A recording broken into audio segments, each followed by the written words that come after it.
Banyak korban penganiayaan yang cacat permanen, namun tidak banyak yang pandai mengeksplor penderitaannya itu melalui kata-kata manis dan public speaking yang mumpuni seperti yang dilakukan oleh Agus.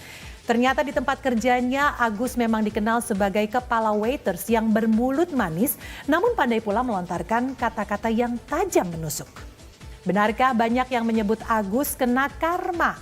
Saat suaminya sakit dihujat sana-sini, apakah Elmi akan setia mendampingi dan mengurus Agus hingga sembuh?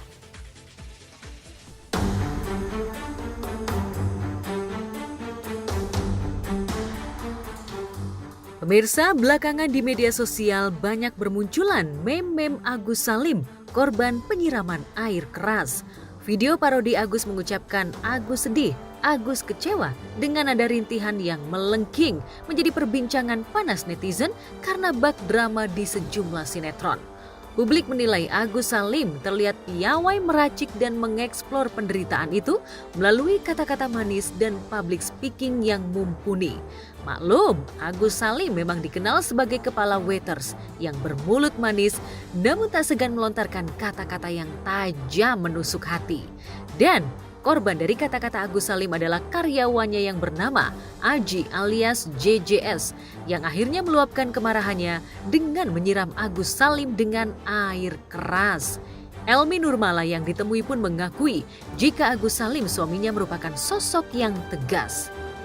Emosionalnya ini banget gitu, apapun kayak apa sih namanya ya, refleks gitu loh, langsung apa gitu, langsung sedih, langsung ketawa, apa gampang gitu.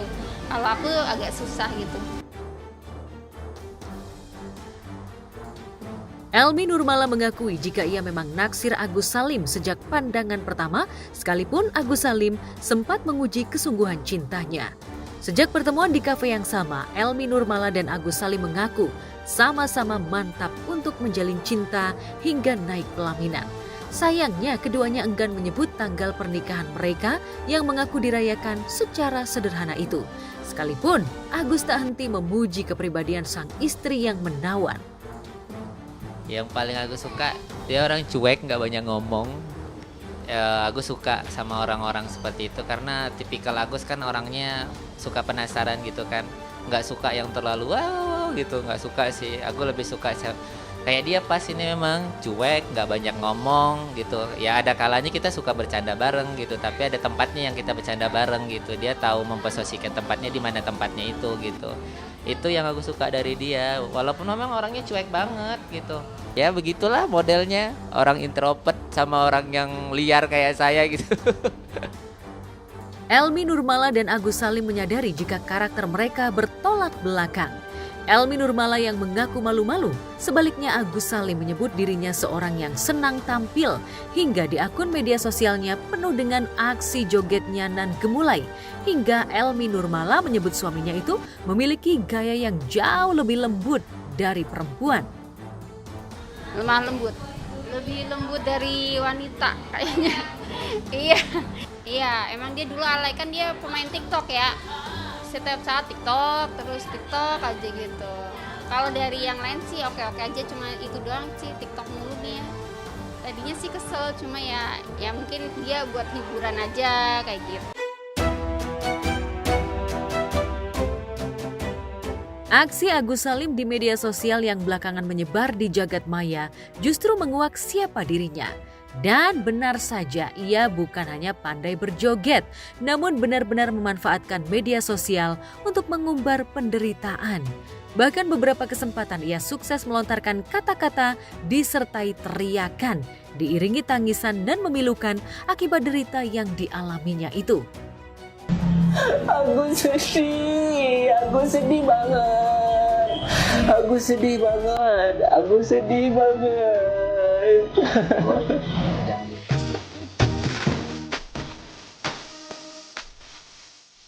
Sebab itulah Elmi Nurmala terlihat berpikir ketika disinggung soal kesetiaan cintanya kepada Agus Salim. Apalagi Agus Salim kini dalam kondisi nan memprihatinkan dan tentu saja akan membutuhkan perawatan ekstra.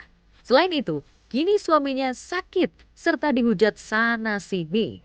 Lantas, apakah Elmi Nurmala akan setia mendampingi dan mengurus Agus hingga sembuh? Ya cuman kalau aku tanyain sayang nggak sih sama abang, cinta nggak sih, tuh nggak pernah mau ngakuin kayaknya. Nggak tahu kebesaran gengsi kali. Enggak, sayang kok, sayang. Hah? Sayang. Sayang, coba abang tanya sama sayang. Ke kalau dulu tuh abang nyebelin nggak sih? Dikit. Nyebelin? Dikit. Sekarang nyebelin nggak? Enggak. Nggak. Kenapa nggak nyebelin? Ya nggak nyebelin aja. Sekarang sayang nggak sama abang? Sayang. Beneran? Ya. Hah? Iya, abang. Sayangnya sedikit Iya, apa banget? suamiku, iya. Sayangnya, Maunya dikit apa banyak? hah? Maunya dikit apa banyak? Apa batas?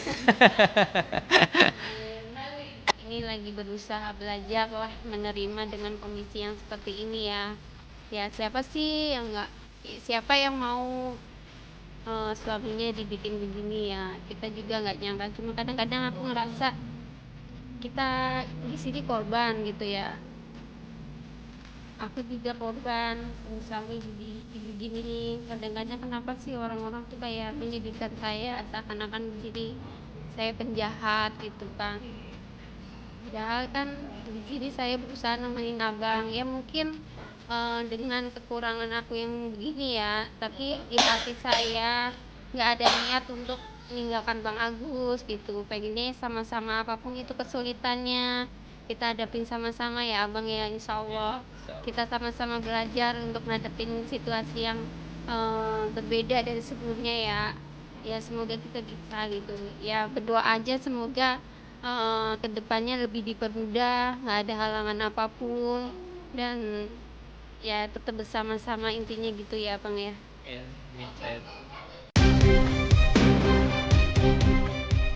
Terlepas dari puja dan puji, Elmi Nurmala dan Agus Salim, nyatanya sosok Agus Salim seolah menjadi momok bagi karyawan kafe di beberapa tempatnya bekerja. Terbukti ketika tim barista mendatangi lokasi tempat Agus Salim bekerja, tak satu pun karyawan di sana berani angkat suara.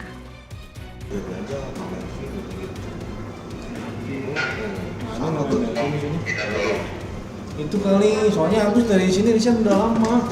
Iya, tahun berapa itu 2003 ya? Ya, Agus itu resign itu 3 bulan sebelum lebaran. Tahun kemarin pindah ke sini. Cuma Seberang gini. Di sini kejadiannya. samping ini, Iya, Tate. Tate. Nah itu di situ. Kalau di sini mah udah nggak ada teman-temannya. Soalnya udah resign semua di sini mah. Berbanding terbalik dengan karyawan kafe tempat Agus Salim bekerja, warga sekitar yang sempat menyaksikan aksi penyiraman air keras yang dilakukan Aji terhadap Agus Salim justru tak segan menceritakan peristiwa mengerikan yang terjadi pada Minggu malam 1 September 2024 lalu.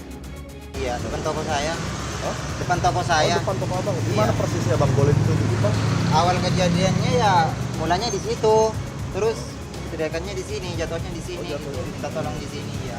Malam itu dia dibuntutin sama si Aji itu tersangkanya, lalu dicegat di situ depan warung saya, lalu disiram. Ini warung bapak ya? Iya, Oh, disiram di samping warung saya lah situ. Iya. Pak, boleh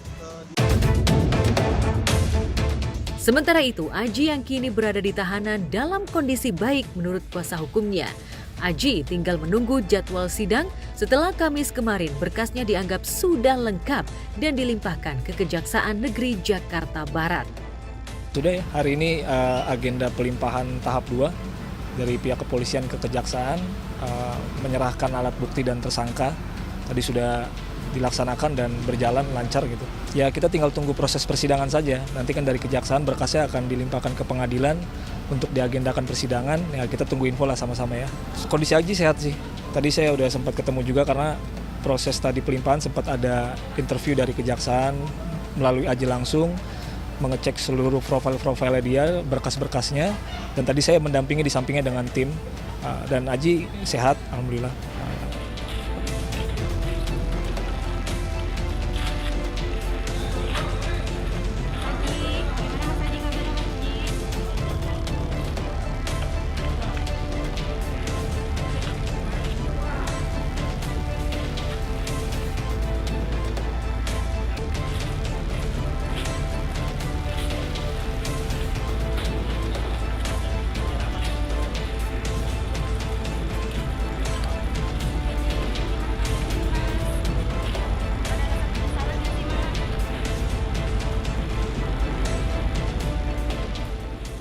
kasihan sih Mas lihatnya, dia dari awalnya normal, matanya bisa melihat dengan normal, tiba-tiba terkena bencana musibah, tiba-tiba dia jadi tidak bisa melihat, matanya jadi cacat gitu. Aku sih sangat prihatin sih lihatnya, dan karena kejadiannya juga cepet banget gitu ya, disiram air keras dan disengaja lagi, bukan tidak disengaja kan itu. Jadi kayak bingung aja kenapa bisa setega itu.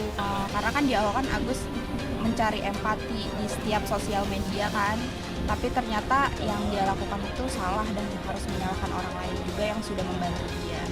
Kok bisa ya ada kayak gitu, udah ditolongin, udah dibantu untuk dia biar bisa sembuh seperti biasa lagi, tapi ternyata malah menyerang balik orang yang udah membantu. Karena kan udah dibantu tapi nggak sesuai sama prosedur yang harusnya disuruhnya untuk berobat, tapi untuk yang lain-lain, dan juga nggak diinfo juga kan sama dia untuk dipakai apa uangnya.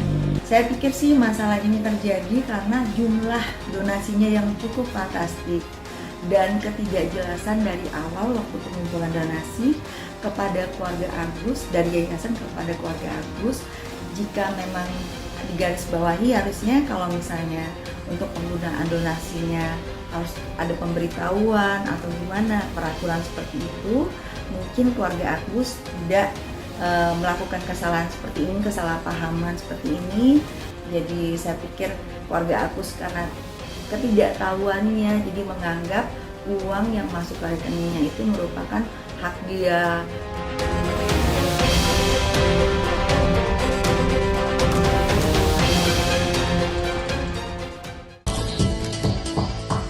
Lantas apakah Agus Salim akan memaafkan perbuatan Aji? Dan bagaimana pula sikap Agus ketika dibandingkan dengan Faisal, korban penganiayaan brutal yang membuat matanya buta dan enggan mengumbar ratapan ke muka publik?